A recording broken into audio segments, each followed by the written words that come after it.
Yo guys, what's up?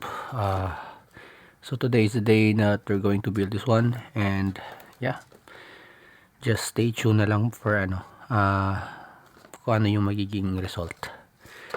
So sa mga naghihintay, salamat and pasensya na dahil natagalan masyado. Pero yeah, let's do it.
Yo guys, so ito na, tapos na yung ME natin.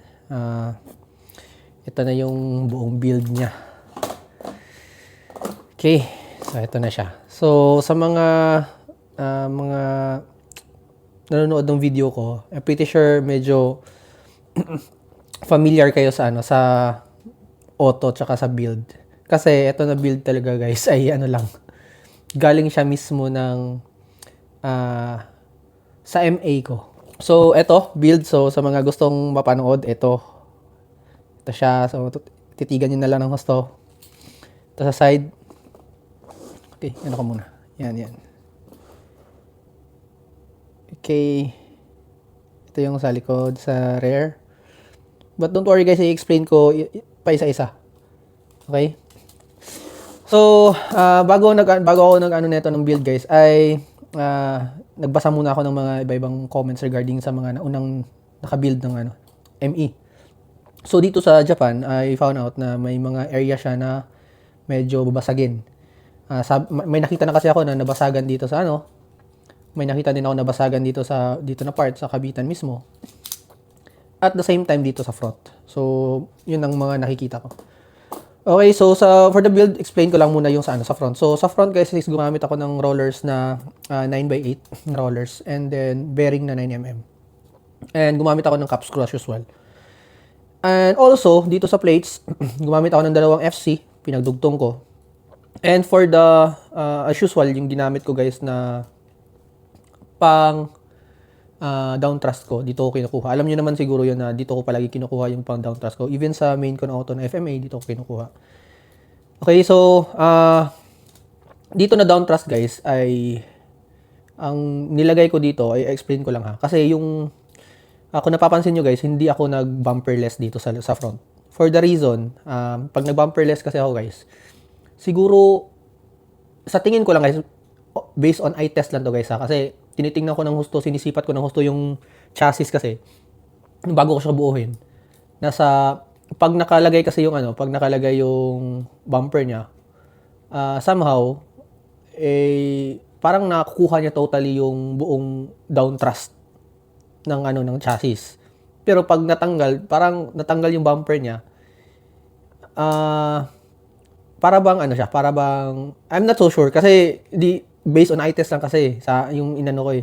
So feeling ko lang medyo parang hindi siya totally na yung down thrusted tulad nung pag merong bumper sa harap. So yun ang ano ko ha, eye test ko. Guys, and all yun yung number one reason ko. Ang then secondary, yung reason ko guys ay dahil nga nakikita kong medyo nabasagan na dito. So for protection na din yun purposes. Okay? So also dahil manipis yung yung front dito, most likely pangatlong option ano ko din, pag kakabitan yun guys ng plates, magkakaroon siya ng somehow parang vibration, parang ganun. Nagkakaroon siya ng kahit gaano pa kaano yun, dahil weak nga yung parang foundation niya, hindi talaga maiwasan yun na meron talagang ano doon, vibration na nangyayari. Okay, lalong-lalo na pag tumatakbo or ano. Okay, so yun ang mga ano ko, basic ano ko dito, concern ko dito sa front. And also dito, ang ginamit ko, so ang usual talaga na down thrust ng napapansin ko sa chassis ay nasa around 2 to may 2. Meron din akong nakitang 1 lang, meron din akong nakitang maabot bang 3 na degrees na down thrust. But anyway, hindi ko talaga inano yun. Parang 3 degrees ata yun. Hindi ko talaga siya, paano ko ba sabihin? Hindi ako nagpapakampante dun sa yung ano niya, yung standard na degrees na meron siya. For the reason kasi guys ay, well, syempre unang-una, pag mga speed races kasi, tapos sa change lane, tapos kunyari mahabang buwelo. Pag sinabi ko kasi mahabang buwelo guys, kunyari walang liko-liko, parang ang haba lang talaga ng ano niya, straight niya. Tapos papasok ka ngayon sa change lane, tapos yung panels pa ng change lane, puti. Tapos noon, after ng change lane, paliko agad. So, pag hindi maganda yung down thrust mo doon, or kahit nasa standard ka na down thrust, most likely, itatapon yung auto mo. So, yun ang nagiging ano. So, ang ginagawa ko is dinadagdagan ko yung down thrust. So, paano ko nagdagdag ng down thrust dito? Di ba may washer tayo, manipis yung pinakamaliit, saka yung standard na ginagamit natin. So, ang gawin nyo is, yun, kumuha kayo ng maliit, pinakamaliit, saka kumuha kayo ng yung standard, yung malaki. Okay, so ang gawin is, ilagay nyo muna yung ano talaga mismo, yung pinakamaliit. And then, patungan nyo nung pinakamalaki. So, yun lang palagi yung ginagawa ko guys sa down thrust ng ano. So, at least alam nyo na. Yun. And for the brakes, ito yung gamit ko na plates ha. Yan. Hindi ako gumamit ng dalawang popsicle gaya ng MA ko. Tsaka hindi din ako gumamit ng brake plates. Okay? Ang purpose ko kasi kung bakit hindi ako gumagamit ng brake, dahil sa brake settings ko. Okay, so pag gumamit, by the way pala guys, pag gagamit kayo ng brake plates na plates, ito yung steam ng brake plates, di ba? Doon kayo sa pangatlong butas, sasakto yun dito eh. Yun. So, kung napapansin nyo, ito na plates guys, bakit nagugustuhan ko to? Kasi, ito, kunyari kung ito yung buong, kung ito yung nasa ibabaw guys, kunyari ito buo to sa brake plates. Pag dyan nakalagay yung, paano ba, yung brakes mo, yung sponge mo, yun ang nagiging normal placement ng brakes talaga. No doubt na yun. Pero, alam nyo ba to guys kung bakit? Eto. Kahit sa brake plates nyo, ano nyo guys, parang kunin nyo siya, patakbuhin nyo yung auto mo, tapos yung brakes nyo, nandito siya. Yung parang measurement, yun. Hindi siya nakadulo. Most likely, kahit sobrang bilis ng takbo mo, pagtatalon yung auto mo, ipapasok yung, parang mag-dive siya konti. Hindi totally dive ha. Mag-dive siya konti. Even sa open class, ganun siya. Actually, pag naglaro kayo ng open class din guys, ay madaming brake settings na ma-discover nyo dun. Which is applicable siya for BMAX. So, yun ang dito, kinagandahan ng plates na to.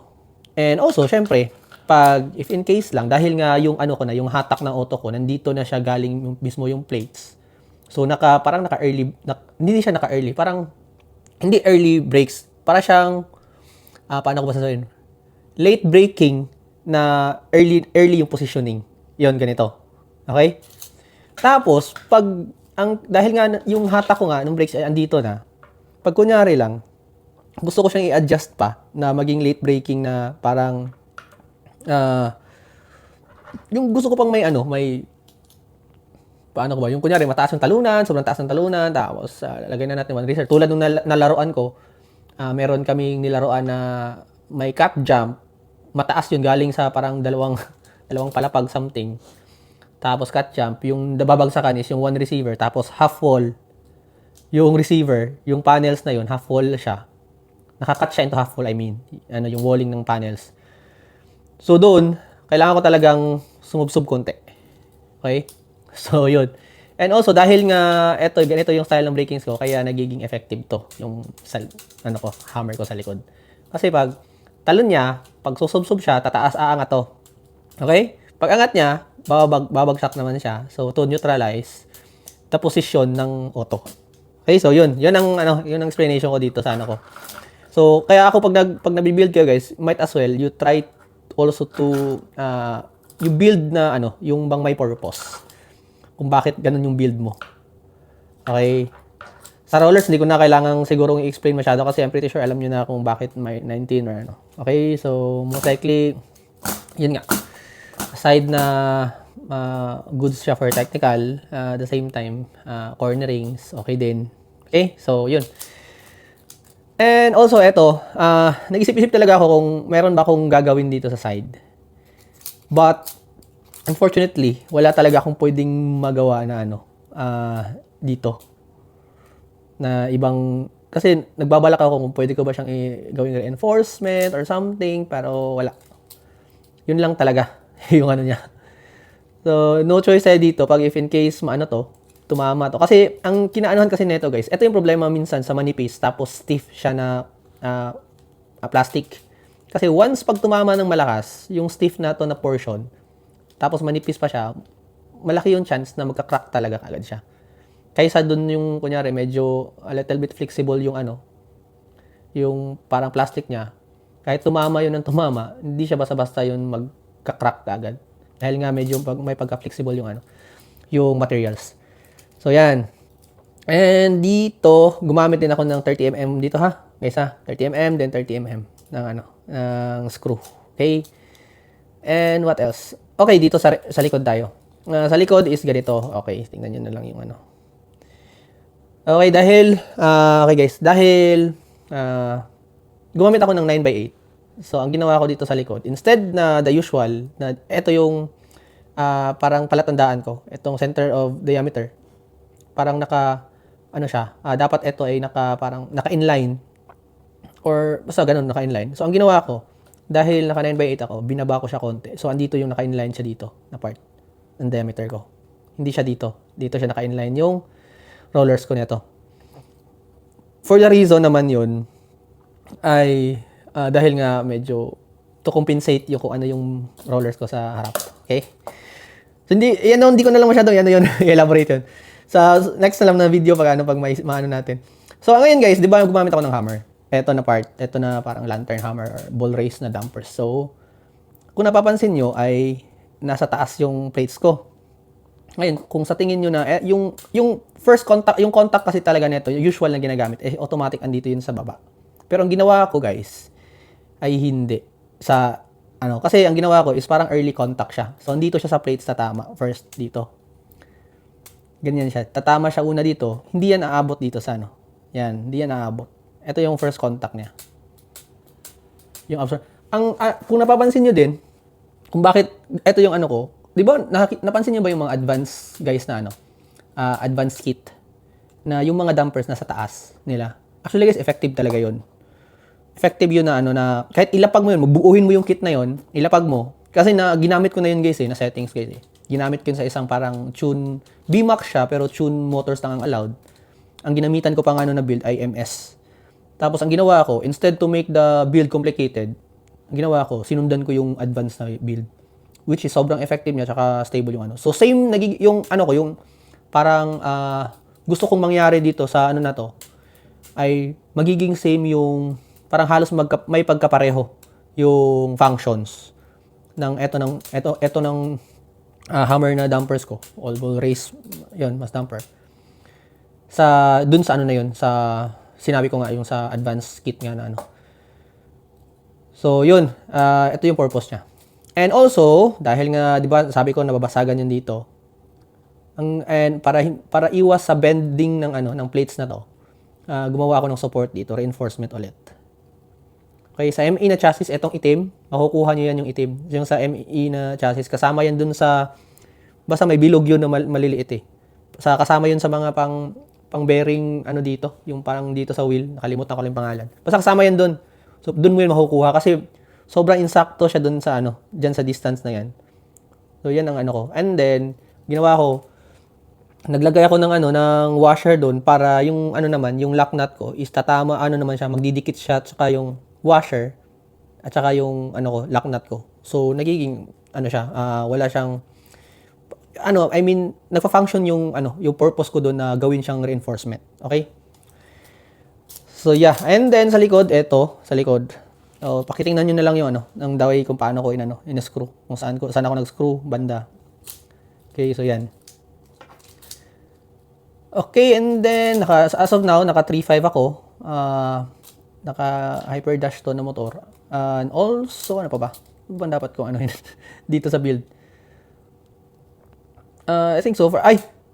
Tama pala. Baka na ano nyo, bakit andito pa to? Yung dalawang screw. Kasi guys, may mga race din na eto, hindi ko to siya kailangan. Kailangan ko yung dampers dito sa likod. Kaya, yun. Kaya hindi ko siya, nilalagay ko siya as, para hindi na ako magtanggal ng ano. So, yan. Yan yung ano. Oh.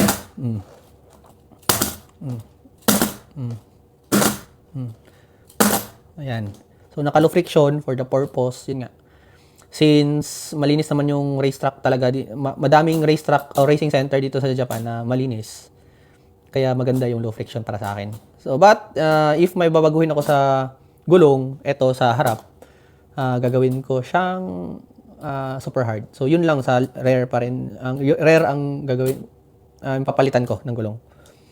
And for the dampers, as of now, mas ano siya, medyo nagsisink in kasi yung, yung parang, yung combo ng netong dampers na to. Kaya eto muna, as of now.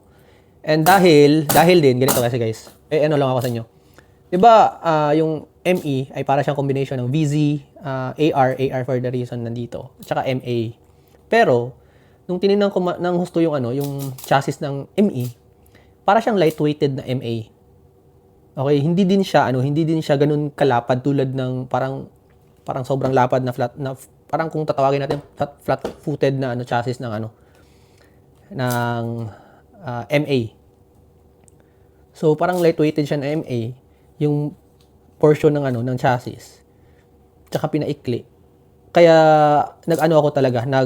inisip ko talaga na gagamitan ko siya ng heavy dampers for the purpose na since may characteristic siya ng VZ, so most likely speed, since speed naman talaga yung VZ. So kaya doon ko incorporate yung idea ko sa ME. Okay? So yan, ganyan lang kung diba? Mas madali to mag-bounce to na table.